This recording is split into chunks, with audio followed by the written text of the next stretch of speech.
Eh bien, c'est parti pour parler du dernier Nolan, justement. Alors attends, tu vas pas en parler tout seul de ça.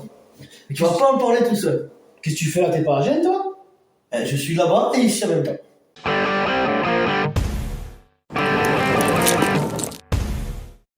Viens avec moi si tu veux vivre.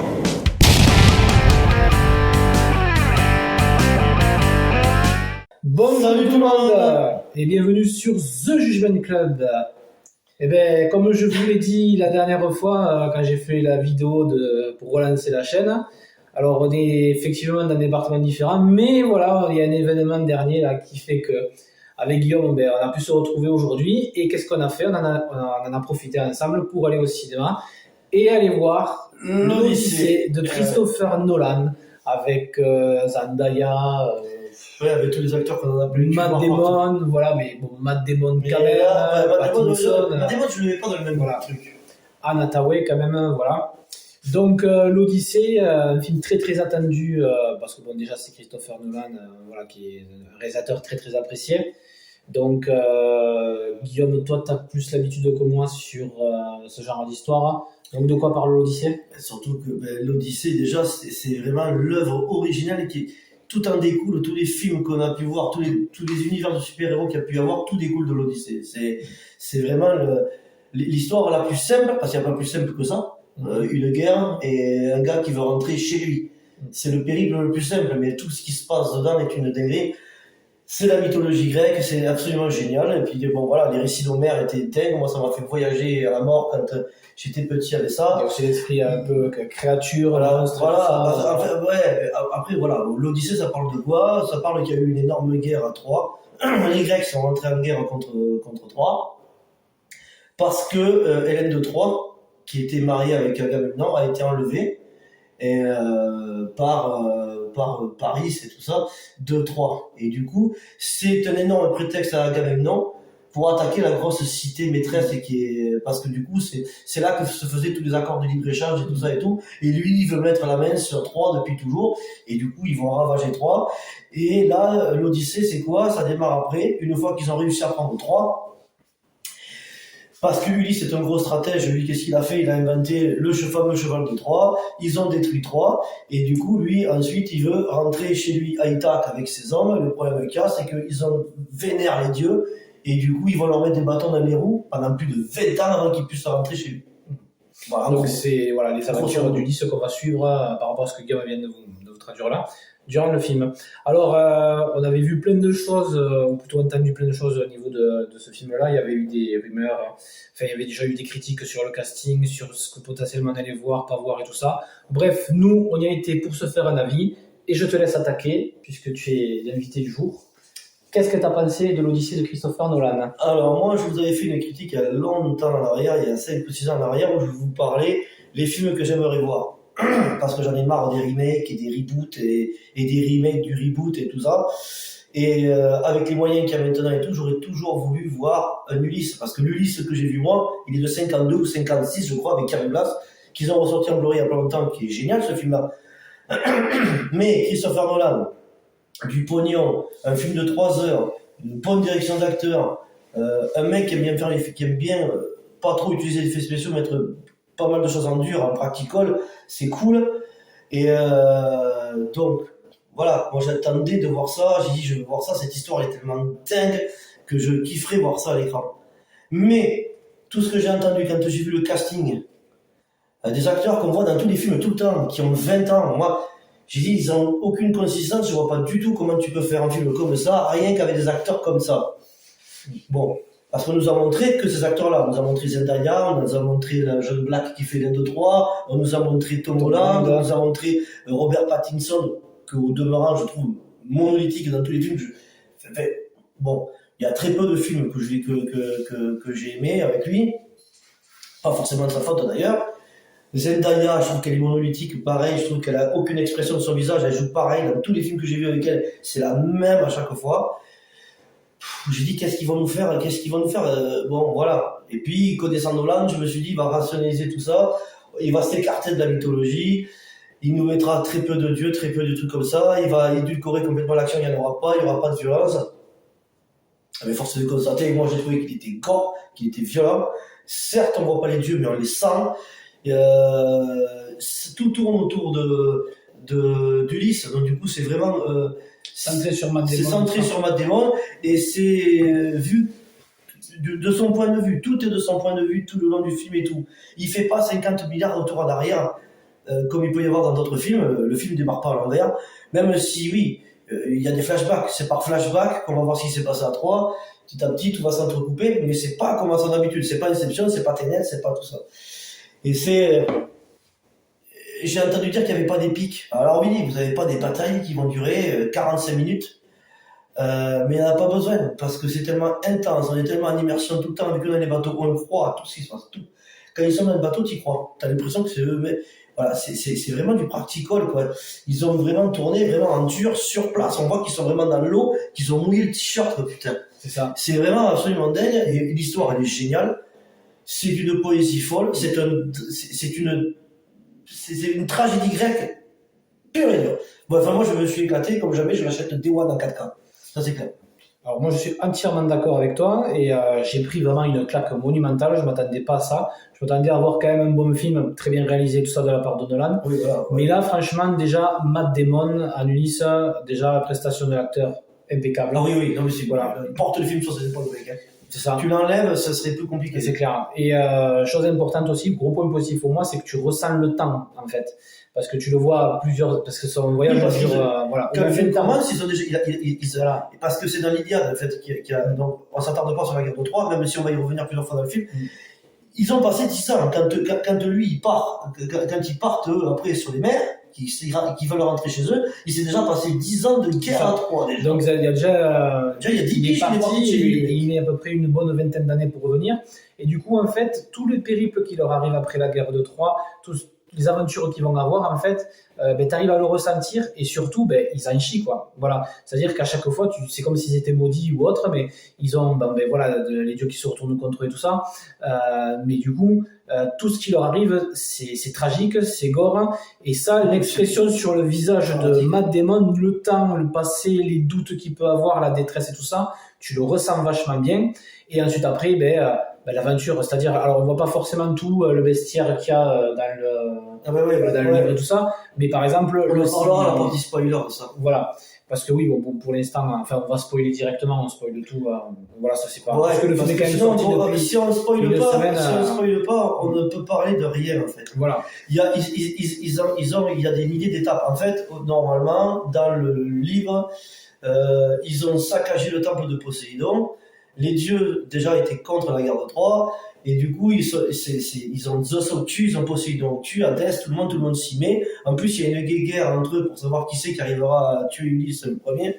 Zeus est un enfoiré dans l'histoire parce que en fait il fait croire à tout le monde qu'il faut stopper cette guerre et qu'il faut stopper Ulysse, mais il vient l'aider, il lui donne des conseils contre ses frères, contre Poséidon et tout le monde, parce que c'est Zeus qui apparaît tout le temps. Là non, on en entend parler tout le temps de Zeus. On entend parler de Poséidon, d'Apollon, on entend parler d'Hadès et tout ça, mais on ne les voit pas. Mais disons qu'on les ressent, parce que pour le film comme il est fait, en fait, le fait d'entendre des coups de tonnerre à certains moments du film, tu ressens en fait la puissance de Zeus en fait. Voilà. Et on n'est pas obligé de nous le représenter sous forme humaine ou autre. Et même la fameuse séquence à la fin quand il y a le naufrage. La tempête, c'est Poséidon, mais la façon dont c'est filmé, t'as l'impression en fait que t'es avec que dans le bateau. Oui. Et ça, c'est génial. En plus de ça, on a eu la chance d'aller le voir sous forme IMAX. On avait un son de fou, on était devant. Donc, si vous l'avez pas vu, allez vraiment le voir IMAX, parce que t'as cette immersion, t'as vraiment l'impression que t'es vraiment avec eux dans le bateau, t'entends les bruits de la mer, oui, tout ça, bateau qui craque et tout. C'est ça. Il manque plus qu'on nous balance de l'eau à la tronche pour être avec eux vraiment dans le bateau, quoi. Mais vraiment cette réalisation vraiment, elle est vraiment exceptionnelle. Même au niveau des plans, quand ils filment des grands paysages et tout ça, il y a beaucoup de. Il y a pas d'effets spéciaux. Il y a très peu d'effets spéciaux. Voilà. Il n'y a pas d'effets. Ils sont vraiment dans les endroits. Exactement. Directement. Bon, quand ils filment 3. C'est au Maroc, ça c'est sûr et certain, ou Tunisie ou le Maroc. Je sais pas où c'est qu'ils ont tourné. C'est sûr qu'ils ont tourné là. Ça se voit par rapport au design de 3. Ouais. Ça fait vraiment penser C'est sûr et certain qu'ils ont été là-bas, j'en suis convaincu, on le vérifiera.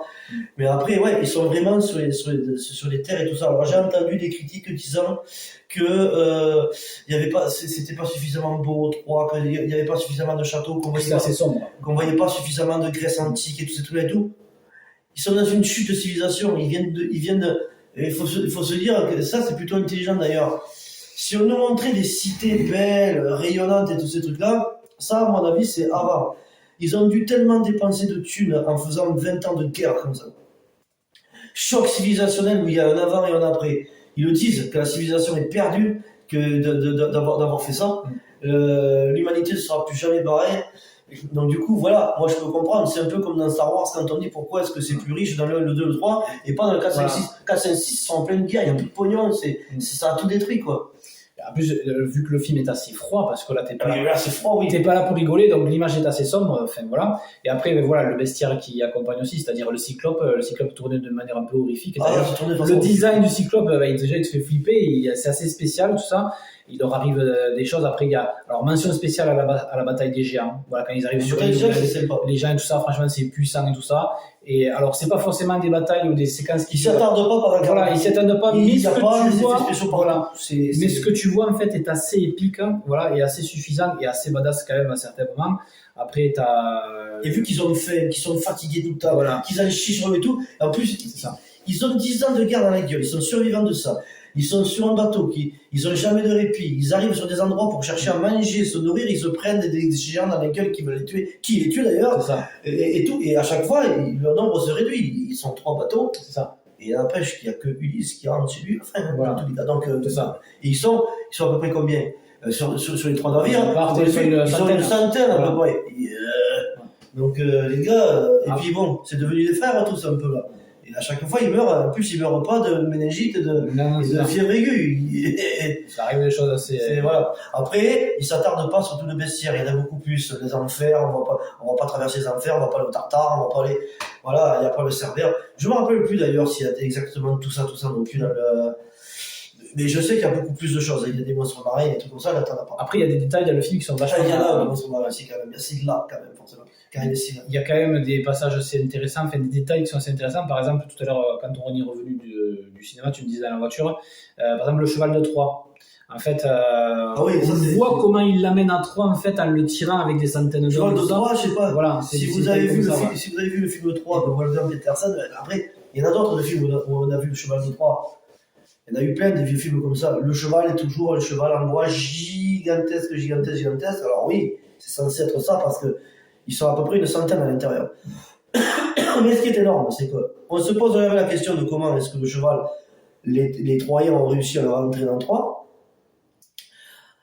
Et on se pose jamais la question, ils y passent 3-4 jours à l'intérieur, à attendre pour pouvoir sortir la nuit dans Troie pour les tuer. 3 jours sur une plage, dans un cheval comme ça, ils ont l'eau qui leur rentre dans la gueule, qui les noie. Ils sont obligés de prendre un tuba. Ils sont obligés de prendre un tuba ou d'essayer de le porter. Le type, ils font pipi, caca comme ça, là. Ah oui, voilà, ils sont une centaine. Donc, les marées montent, donc ils se noient, certains. Le mec qui crève, il reste là, ils vont pas le sortir. Et puis quand ils sortent du cheval de Troie, un détail assez intéressant, tu sens qu'ils ont les jambes ankylosées. Oui, ils sont engourdis, ils sont engourdis. Et puis, il y a aussi une mise en scène qui est vraiment énorme. Par exemple, quand ils ouvrent les portes de Troie, que tu vois le roi qui est là avec qui est là. Il y a une mise en scène, il y a de l'épique quand même dans ce film-là. Oui. Moi, j'ai eu les poils vraiment qui sont totalement hérissés dans ce film. Et en plus de ça, mention aussi spéciale à la musique qui t'entraîne. Et elle est vraiment bien positionnée pour chaque séquence. Et en fait, notamment à la fin, quand Matt Damon revient, en fait, t'entends un boum, boum, boum, boum. Oui. Et en fait, ça s'accélère. Et en fait, toi, t'es devant ton écran comme ça, et t'as la sensation que c'est les palpitations de ton cœur comme ça, comme si ça accompagnait les palpitations de ton cœur. Et ça, c'est vachement génial. Non, le film, il est vraiment exceptionnel. Moi, je me suis vraiment régalé. Ce que j'ai vu m'a totalement suffi. C'est un très, très grand film. Je parlais de Matt Damon, acteur, mais Anna Thaoué dans l'arène, elle est top aussi. Oui, Anna Thaoué. Même Pattinson dans le rôle de... Enfin, voilà. Même Pattinson que... Bon, voilà, c'est pas forcément... alors par contre, Pattinson, c'est pas forcément un acteur que j'apprécie beaucoup. Dans le rôle qu'il a eu, vraiment... il est excellent. Voilà, il fait un peu peur. Il est lâche, il est perfide, il est machiavélique, il est tout... Et puis t'as des scènes aussi qui sont quand même magnifiques, comme par exemple son chien. qu'il a eu quand il était chiot. Et en fait, le chien meurt vraiment, il attend vraiment le retour de son maître. Voilà, il y a des détails dans le film, il y a des passages qui sont vraiment magnifiques et vraiment. Tom Holland qui fait Télémaque, qui fait le fils d'Ulysse, il reste à sa place, il n'en fait pas trop. Il fait pas la blague, là, il n'est pas là pour ça, donc du coup c'est bien. Chaque acteur sont bien dirigés, ils restent à leur place. C'est des acteurs qui ont des énormes égos, qui en plus jouent dans tous les films, tout le temps, on voit partout. Là, ils restent chacun à leur place, ils n'en font pas trop. Ceux qui ont quand même le plus de présence à l'écran, c'est vrai, ça reste quand même Anna Hathaway, Pénélope et Ulysse, bien sûr. C'est ça. Mais voilà, après j'aime beaucoup aussi, tout le monde gueulait parce qu'ils ont pris un Mexicain, John Leguizamo, pour faire, je sais plus quoi il s'appelle. Le gars qui garde le chien, qui est un ami à Ulysse depuis toujours, qui a un œil esquinté, qui est aveugle totalement. Et du coup, moi j'aime bien, ça me gêne pas. Après, j'aime pas les films, j'aime pas le wokisme, j'aime pas les films woke du tout. J'avais peur de ça par rapport à ce qu'ils ont fait, ce qu'ils ont pris.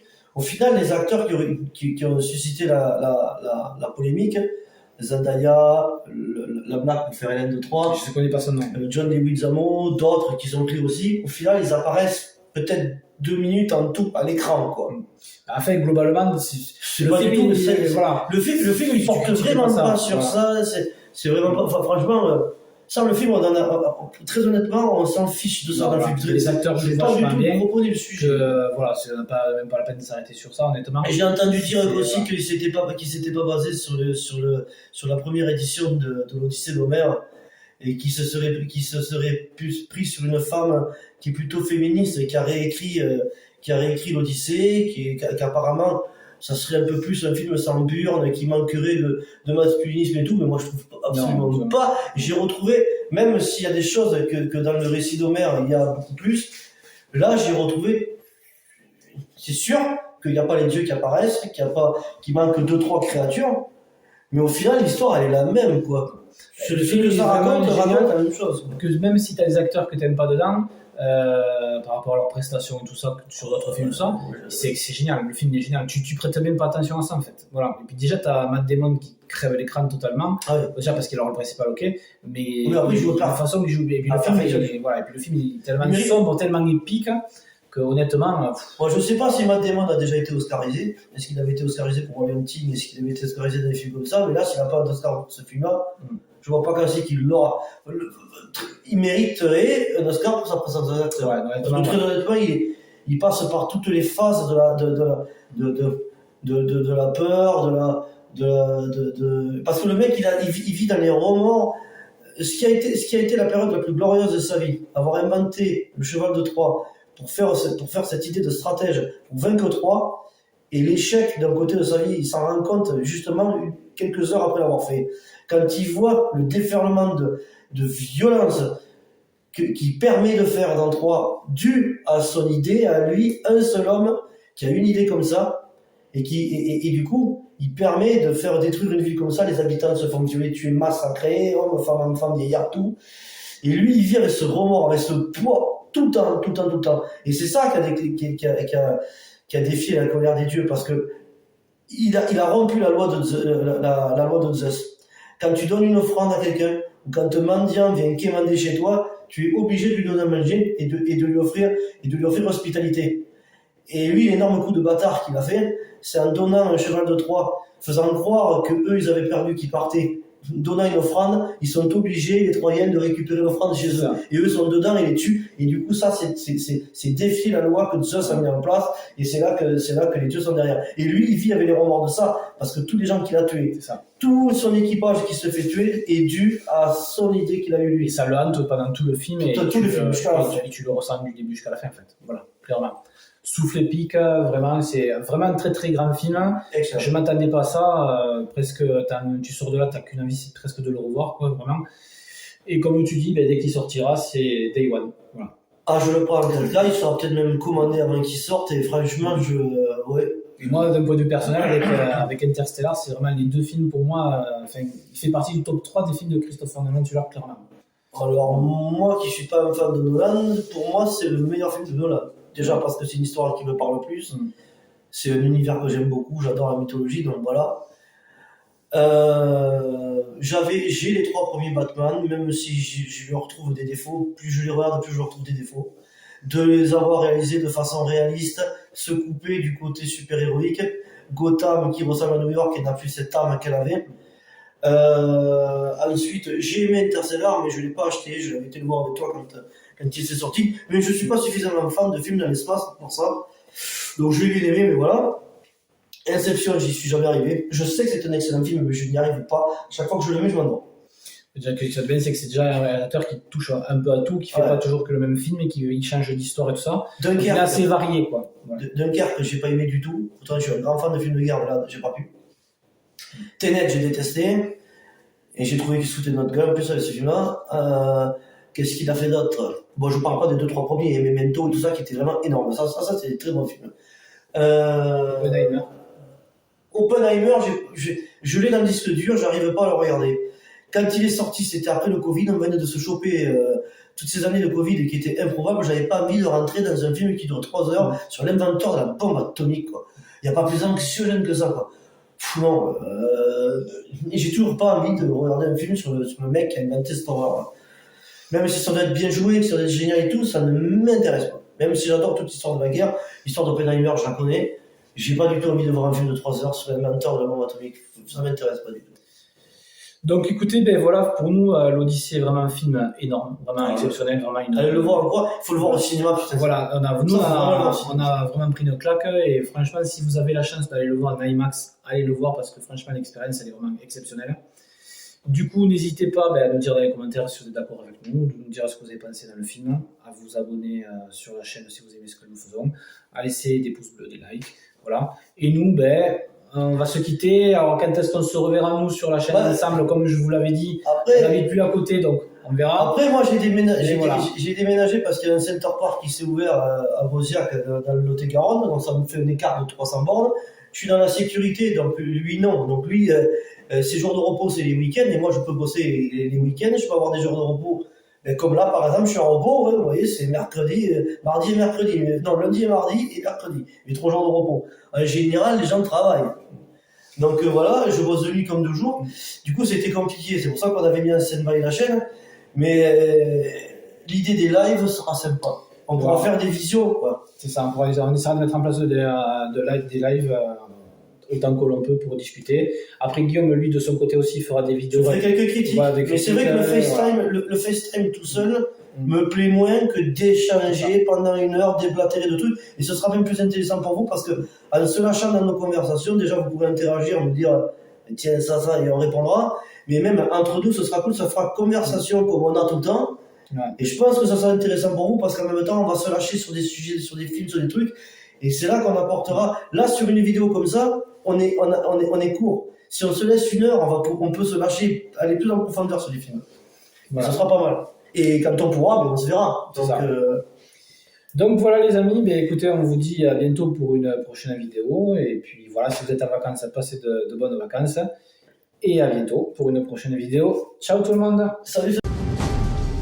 Hasta la vista, baby.